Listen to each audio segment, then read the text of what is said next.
Hey everyone, got a package from RPM Pickleball. I think it's the new RPM V2.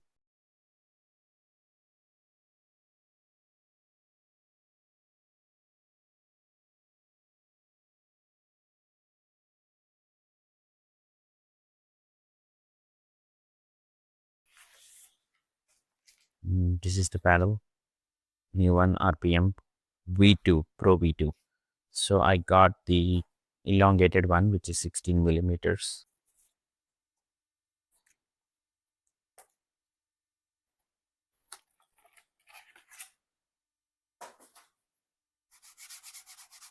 I think it has insane grit. It does have James Ignatowich signature on it. I think it's his signature paddle. It is dual certified USA and UPA.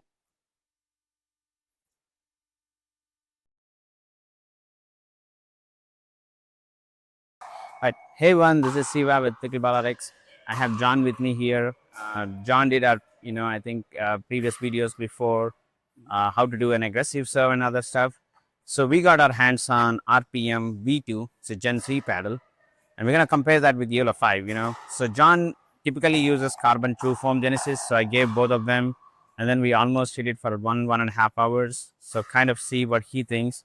Let's start with JOOLA 5 first, and then you can compare that with RPM V2 and you can tell me what the difference is. And for a baseline, he also hit with JOOLA 4, just to kind of get an idea of what JOOLA 5 is coming from JOOLA 4. Yep. So JOOLA 5, what do you think about power, pop, spin? initial impressions is it's very poppy.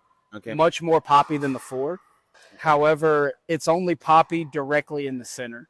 Now, we did play with no weights on anything, so maybe adding some to the throat or maybe 6 or 10 and 3, whatever would help. But as far as pop, it's great, but you have to find the middle of the paddle. Otherwise, anything down below, like above the throat, it almost feels like it dies. There's a different sound, a different feel. It's just, it doesn't feel good if you don't hit in the sweet spot.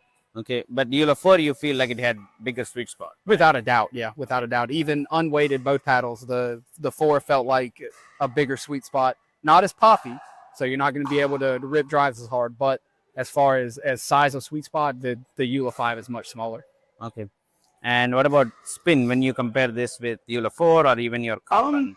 I didn't feel that much different as far as spin goes. I didn't really notice much of a difference. Now, the 5 is a little more heavy as far as the weight goes, so any type of flick, like roll over the top, it's going to feel much slower than with the 4. So if you're generating spin through like a flick or a roll, then it's not going to hit as hard as the 4 does. But as far as like drives and serves and stuff, it felt about the same, even in the sweet spot. Okay. And let's go to RPM V2. So RPM V2, I got the 16 millimeters James Ignatowich signature paddle, and it's elongated one, Yeah. So what do you think about this? Same power, pop, spin. So much more poppy than the 5. Oh, really? Much more spin than the 5, in my opinion. Okay. Sweet spot, much bigger, much more dwell time. I felt like on dry serves, I could just rip this thing. Okay. Now, definitely, in my opinion, not a beginner paddle. You have to loosen the grip. You're going to have to take some speed off the swing. You're going to have to be intentional with the way you swing this paddle, or it's going to hit the fence, because you're talking about, a really decent amount of pop, like a lot of pop. Okay. Yeah. So final thoughts. What do you think about JOOLA 5? Is recommended for what players, and then what about RPM V2? So unless you're, in my opinion, unless you're sponsored by JOOLA, like playing pro tournaments or qualifier draws or whatever, I would not upgrade from the 4 to the 5. Okay.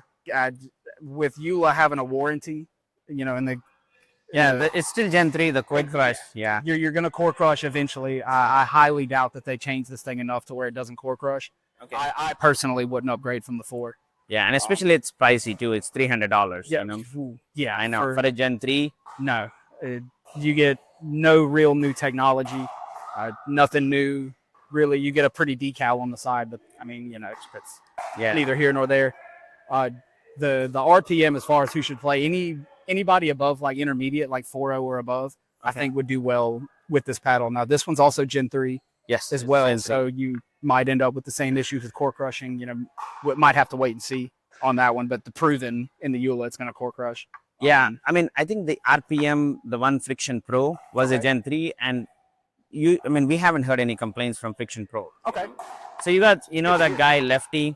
What's his? Oh yeah, Nico the Lefty. Yeah, Nico the Lefty. That he likes this paddle. Okay. That's his, Sick. main paddle. Yeah. Yeah, dude. Anybody above 4.0 with maybe a week or two, loosen the grip, slow the swing, you'll do good with this paddle. And what's the price on this thing? I think it's 250. 250. But if you got a RPM Friction Pro before, Mhm. they sent like a 50% discount codes to people. Nice. So you could get it for $120. So you're looking at a better paddle with more technology, great grit, and like 50% off if you had the earlier version. Yeah. Dude, so to upgrade, yeah, that would definitely. If you had RPM Friction Pro, just reach out to the RPM people and they'll give you that 50% discount code. So you can get this paddle for $125. I mean, for $125, if you can get it, I mean, that's a steal. I like, without a doubt. yeah. I mean, I kind of agree with everything what John said.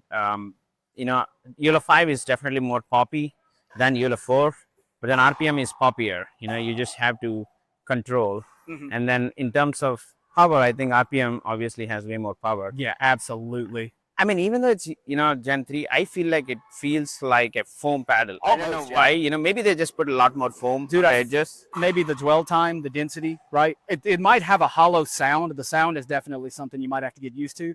Yeah. The feel does not feel hollow. Sounds hollow, but it feels dense, like it Dense. grabs it almost. You know what I mean? Yeah, I mean, that kind of reminds me, this feels like Aero. Have you Yeah, the arrow. Yeah, that paddle, ADO, pulse foam, kind of Mhm. feels like that to me. yeah, definitely. Yeah, so I feel like, JOOLA 5, we did a video before and we thought it wasn't, at least in this market, you can get much better paddles for much cheaper prices. Mhm. Probably not a good idea to upgrade. RPM, it's probably worth a try. If you want foam, they're coming up with that foam. I heard there's some delay in shipments. Probably next month they're going to come. Mhm. So if you want a full foam paddle. And the cool thing about the full foam paddle, about RPM Q2, is lifetime warranty. Lifetime. Lifetime. That's sick. I know. For And they're only 250? very Same price? Same price. Oh yeah. There are very few paddles which offer lifetime. I think Circle Boomstick offers lifetime. They call it limited lifetime warranty. If anything is manufacturer's defect, they'll cover. This one is the Q2 is limited lifetime warranty. And the interesting thing about Q2 is John Q. John Q. Familiar. He designed the paddle. I remember. Yeah. James. They both went to China and then designed the paddle. So that was kind of interesting. And he said like whatever money he made, because he's a paddle reviewer, he didn't want confident whatever Going to the charity. biasment. He's gonna give all the money to charity. So that was really nice of him. Yep. Anyway, that's it, guys. Thank you, John, so much for anytime. doing the video. It's really because I'm kind of bored doing myself too all the time. Yeah, It's a really fresh perspective. Kind of nice to get one. All right. That's it, guys. Let us know if you guys need anything, any paddle to be reviewed. Please do like, share, and subscribe. Thank you again.